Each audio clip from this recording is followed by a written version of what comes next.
danced provocatively with strangers at the bar. His expression after seeing it was devastating. If heartbreak had a face, it was the look he gave me from across the bar. It's not like we were fighting last night, but then everything went sour in split seconds. I have been with my now ex-boyfriend, Ben, for over 2 years now. Overall, we had a great relationship, but not without its ups and downs. But it was nothing crazy until last night, when everything took a different turn. Ben and I agreed to meet at a bar after work hours just to hang out, have fun, and catch up, because we'd had a crazy long week full of hectic activities. We stayed together but decided not to go home since there was no time for that. We were going to finish work late, and since the next day was Saturday and we didn't have to go to work, we figured we might as well unwind and chill that night before heading home. We'd already agreed on the bar we were going to meet up at. I got to the bar earlier than Ben. I expected him to show up a few minutes after I arrived, but he wasn't there. Just as I was about to call him, I saw his text. He was stuck in traffic and said he'd be a little late. He apologized in the message, and I understood that it wasn't his fault. That kind of thing could happen to anyone. Ben's always been a punctual guy, so he must really have been caught in traffic. Then I decided to get myself busy with a drink until he arrived. Just as I sat by the counter, I noticed someone staring at me from the side of my eye. It was the kind of intense stare that could not be mistaken. I didn't know if the person was admiring or if he was a stalker, but I wasn't going to let that bother me. After all, we were in a public place. Just as I was about to order, the man got up from his seat and approached me. He got to me as the bartender slid my drink across the counter. Before I could pull out my wallet, he told me not to bother and offered to pay for my drinks. I was thankful. He said I looked beautiful and asked if I was there alone. I told him that I was waiting for someone. Although I didn't specify it was my boyfriend, I didn't see the need to. It wasn't anyone's business. So he asked if he could steal my time before whoever I was waiting for arrived, and I didn't see any problem with that. The man seemed nice and civil, and he was handsome and friendly. So that's how we started conversing, and I realized he was literally my twin. It was so funny how you meet someone and then you both like the same things and have the same vibe, and because of that, our conversations flowed so effortlessly. With time, the bar was getting a bit more lively, and Ben wasn't there yet. I wasn't really bothered. I was okay with him getting there whenever he wanted. It's not like I was alone. I was with someone, so I was not bored while patiently waiting for him. We kept talking and laughing, and honestly, it felt like we'd known each other for years. At some point, he asked for my number, and I gave it to him. I didn't even hesitate. I didn't see anything wrong with it. I was just having fun, and the vibe was right. At some point, someone even mistook us for a couple, and we laughed about it. But it got me thinking for no reason, and then I found myself leaning towards him. The music in the bar had gotten louder, the place was full now, and the DJ was playing bangers back to back. Then he asked if I wanted to dance. I was surprised he asked. Ben never liked to dance in public, and it was something I didn't think I'd ever experience since my boyfriend didn't enjoy it. The handsome man's right hand was open, waiting for me to place mine on top. I chuckled and said sure. So I took his hand and he helped me get up. His name is Eric, by the way. He led me to the dance floor. We flowed like oil and water, not mixing but touching in every single way. And soon enough, it got more intense. I don't even know what got into me, but I started dancing provocatively. I think it was the next song that came on. It was sultry and arousing, and before I knew it, my hip was moving like the gentle wave of the sea, and in reciprocation, his hands were all over me, in places that they shouldn't have been. The funny thing is, I wasn't even doing it for him. I was just feeling the music, and my body was moving how it wanted to. He kept up, though. Oh, he really did. Like I said earlier, our vibe matched perfectly, and that was the same on the dance floor. He wasn't shy at all, and we were just out there dancing like the whole bar didn't exist. At one point, his hands roamed to my thighs and up my behind. Then he pulled me closer and squeezed. Right in the middle of all that, guess who walked in? Ben. The funny thing is, I didn't even notice when he walked or searched the crowd for me. I was just there dancing like I had no home training with a fine stranger I had just exchanged numbers with. The kind of dance that looked like a scene out of a sensual music video. And then, like some cruel twist in a rom-com, I turned mid-spin and saw Ben, standing just inside the doorway staring at me with an angry expression. He was breathing like his lungs were about to explode from his chest. His hands were folded into a tight fist, and it looked like he was the most angry person on the planet. I'm not gonna lie. When I spun, I saw it happen in slow motion. Maybe it was the drinks I took, but I was more frozen than Ben was. The expression on his face punched me harder than any word ever could. To be honest, I didn't expect to see that look on his face, and Eric, who was oblivious to what was happening, grabbed my ass and whispered to my ears, "Come on, you're killing the vibe." When Ben saw this, he immediately began taking long and angry steps towards us. I tried to brush Eric's hand off subtly, but he just chuckled and said that he liked how I was playing hard to get during the dance. He thought I was putting on a show, then grabbed another ass cheeks. Ben, who was already storming towards us, and gave Eric a heavy punch that threw him to the floor. Eric tried to get up, but Ben rushed him, throwing so many punches to keep him down while Eric blocked them with his arms. They were creating a huge scene, and I was humiliated. I tried pulling Ben off, but he was too strong and he would not stop. At one point, when I was being too much of a nuisance, he turned to me and shouted that I should get off of him. His voice shook like thunder, and it scared the living hell out of me. I had never seen my boyfriend that way. He was terrifying. Eric used that chance to throw a punch and get up. Ben was enraged by this that he attacked even more. They had to be separated by some men that were in the bar, and that was how the night flipped. I couldn't even believe that the night Ben and I had spent hours talking about how amazing and memorable we would paint, it turned out to be more chaotic than I could have ever imagined. Eric and Ben struggled to break free from the people that were holding them back. They really wanted to destroy each other. They even started shouting and cursing each other. At one point, Ben broke free and tried to get physical again, but the men in the bar caught him again and held him back. Since Ben was the one that attacked first, they took him to the door and asked him to leave before things got worse. Ben walked out of the bar and I ran after him. That's how things escalated into the worst night ever. I know you're probably wondering how things could get worse than a bloody fist fight. Well, it did. We had a heated conversation, and it didn't turn out well. It ruined everything we had. Ben said I was disgusting and that he was ashamed to call me his girlfriend. So I snapped back, furious, telling him I was more embarrassed than he could ever be. I told him I expected him to come in and pull me away from that guy like any decent boyfriend would, or at least give me a signal to excuse myself from Eric. But no, instead, he started a fight and humiliated me in front of everyone. He lost it when I called Eric's name and asked me when I and Eric suddenly became best buddies on a first-name basis. I ignored him and told him it wasn't my fault he left me hanging for 30 minutes, only to show up acting all innocent and blaming me. He said if I couldn't handle 30 minutes of him being stuck in traffic and had to turn around and offer myself to someone else before he could show up, then I wasn't good enough for him or any other man. I asked him not to say things he'd regret, but then he laughed and said he didn't realize how dumb and shallow I was until last night. He said he'd been wasting his time for 2 years and now he was done. I asked him what he meant by done.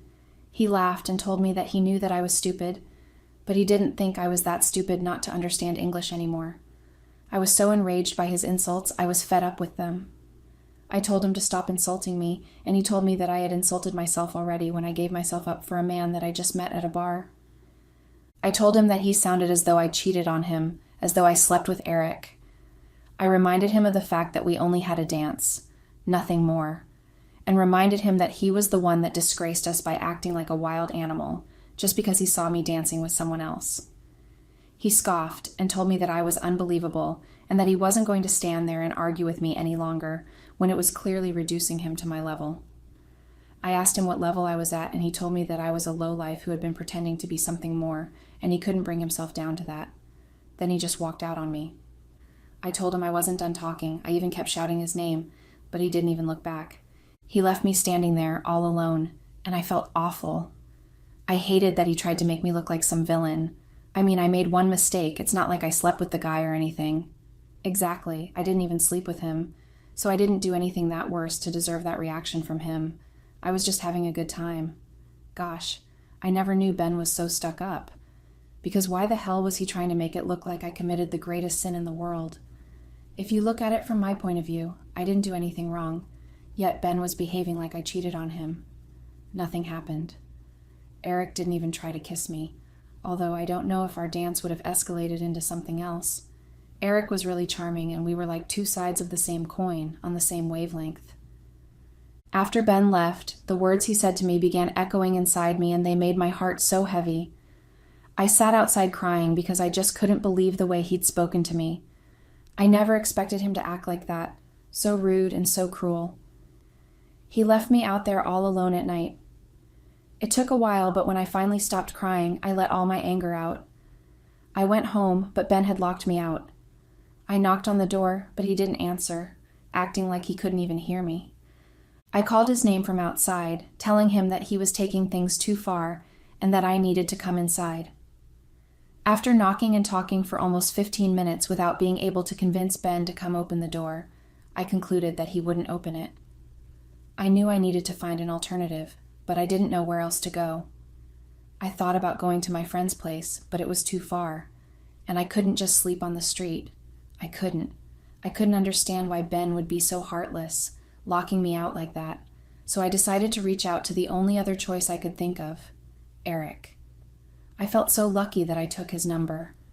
When we were talking at the bar, I remembered he'd mentioned staying not too far away. I know a lot of things might be going through your mind right now, but honestly, I didn't know who else to call. I had no choice, so please don't judge me.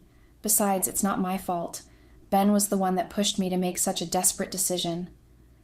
I took out my phone and I called Eric, and it wasn't easy convincing him to come pick me up, especially after what Ben had done. I had to apologize over and over again, but eventually he came through. He drove me to his place. When we got there, I helped him clean up the cut on his lip, and we tried to make things right between us. He asked why I didn't tell him I was waiting for my boyfriend, and I told him it wasn't necessary. Also, I thought my boyfriend was understanding, and I didn't expect things to turn out that way. So he said I was forgiven, and I shouldn't be with someone like Ben. That he wasn't right for me, and even after everything, he still locked me outside. He told me that he didn't believe that men like Ben still existed. He said Ben was the kind of person that wouldn't talk to me for days when we get married because I broke his favorite ceramic, and he might most likely become violent with me when we get married. Anyways, Eric was right, and a lot of thoughts crossed my mind. At night, Eric and I had a little moment due to the situation we found ourselves in, and we didn't take it too far. He kept looking at me as we were talking. There was this subtle music being played by his neighbor, but we could hear it. It was calm and soothing, and the way Eric was speaking, it was charming. The closest thing I can relate it with is the sound of the ocean, deep, violent, and yet calm. I was swooned by every word he said, and I guess he was mesmerized by my beauty and my luscious lips that he leaned forward and gave me a wholesome kiss. Don't worry, it was just a kiss and a bit of a fondling. That was all, to be honest, because even though the atmosphere was perfect for a sensual setting, and I was attracted to the gorgeous man that Eric was, my mind was occupied with the reason why my boyfriend would break up with me over a dance. Surely I meant more than that to him, and even in general. I mean, I am worth more than that. So I didn't understand him at all. Everyone makes mistakes, and mistakes don't discriminate, so I wasn't above that. I just got lost in a moment, and he couldn't even see past that. Does his love for me really not hold any weight? I couldn't help but think hard about it. Then before Eric woke up, I already left, and I didn't even pick up when he tried reaching out because I was in another heated conversation with Ben. Apparently, when I got home, my things were already stacked outside the house. I was so shocked and like, what the hell is wrong with this man? Thankfully, Ben was about to head out.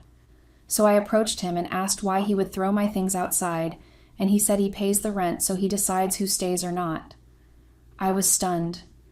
I asked what that statement meant, and he said he meant exactly what he said last night, which was that he was done with me. I shouted at him, asking him if he had lost his mind. I reminded him that I always wanted to contribute to the rent, but he was always the one who wouldn't let me contribute. So technically, the house still belonged to the two of us. He told me that I sounded like a fanatic and that I should get out of his sight. I told him that I could sue him for the actions he was taking. He laughed and told me that it was his name that was on the receipt, so there was nothing I could do. I shook my head and told him that I couldn't believe that I was in a relationship with someone as petty and childish as him. He laughed and told me that he should be the one saying that, not me. He said that we had nothing in common and that I had a way of thinking that was just out of this world, and that he didn't know that part of me existed until the previous day. I told him he was wrong, and that he was going to take my things back inside and we would settle like every other couple, but instead he shook his head and said, "I'm not worth his time, and I was not worthy of him holding a conversation with me." I asked why he would throw 2 years away like it meant nothing, so he said that 2 years were nothing compared to the revelation of last night, which meant worse things were to come, and he had to save himself from hitting rock bottom with me. I was so startled that I became mute. I was lost for words. I just stared at him like he was a different person altogether. That's not the man I knew.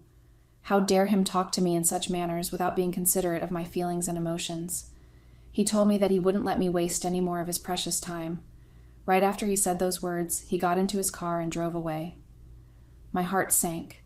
Ben knew I had nowhere to go, but he threw me out without a second thought. He didn't even ask where I slept like last night. It was like I never existed and he never cared. I don't even know what to do right now. I'm still sitting outside his house right now as I'm writing this post, because I'm confused and heartbroken. I just keep looking at cars driving by and people walking by. I keep smiling so I don't make it obvious that I have been thrown out and look like an idiot, but my heart aches. I feel betrayed. Ben has betrayed me. He has abandoned everything that made us special. Sincerely, I think Ben is being selfish. I was simply just having harmless fun while waiting for him. He didn't even see that it was because he left me hanging, and that's why Eric decided to keep me company. I mean, am I not supposed to socialize or have fun anymore because I am in a relationship? I really don't understand men. Does he think he owns me? Or does he think I am a slave to him and I am to obey his every whim? Geez, Ben did me dirty. That's a fact. I'm not even going to lie. I'm never going to forget this. I'll wait outside till he comes back because I can't be roaming around the street like a mad person when I have a place to stay. It's just so painful that he thinks he can dump me whenever he wants. It's not going to happen. Update. Some of you on this platform are just rude as hell. Well, that's not really why I am here today. I just want to update everyone on what happened. Remember I said in my last post that I'll wait till Ben returns? The thing is, Ben's returns took forever. I waited, and it felt like he was not going to ever come back. So I thought of a second plan, and since it was getting dark, I decided that I'll go to Eric's place, spend the night, and then go over to my friend's place the next day. But that didn't go according to plan. Ben returned very late that day, and I tried having a word with him, but he paid no attention. He said I was harassing him, and that if I didn't stop pestering him, he was going to call the police on me and make things hard for me.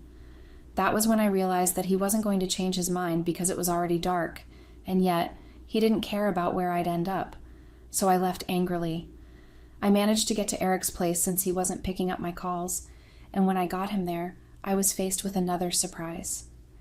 He was another girl who he claimed was his girlfriend, and that I should go back to my loser boyfriend, and that there was no room for me. So I left. I took a walk with my belongings, lost in thought. I can't even be mad with Eric. He wasn't responsible for me. I was just disappointed.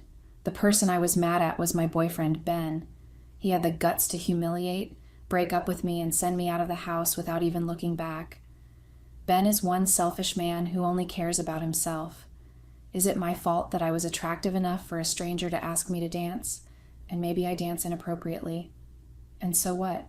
I was wrong and no one is perfect, but Ben acts like he's perfect and mighty. I'm definitely sure he would regret his decision forever, and I will not forgive him for what did to me. That night, I lodged with the little money I had. I didn't have savings, so I was up all night thinking of how I'll go about my life. Yes, I have a job, but it pays peanuts, and it's not going to be enough for my luxurious lifestyles. And thanks to Ben, I have lost everything. And it annoys me badly, because I danced with a stranger. A mere dance. If I hadn't accepted to dance with Eric that night, would things have turned out differently? Well, I don't think so. I think Ben had it in mind to use and abandon me, and that moment only gave him the opportunity to execute his plans properly.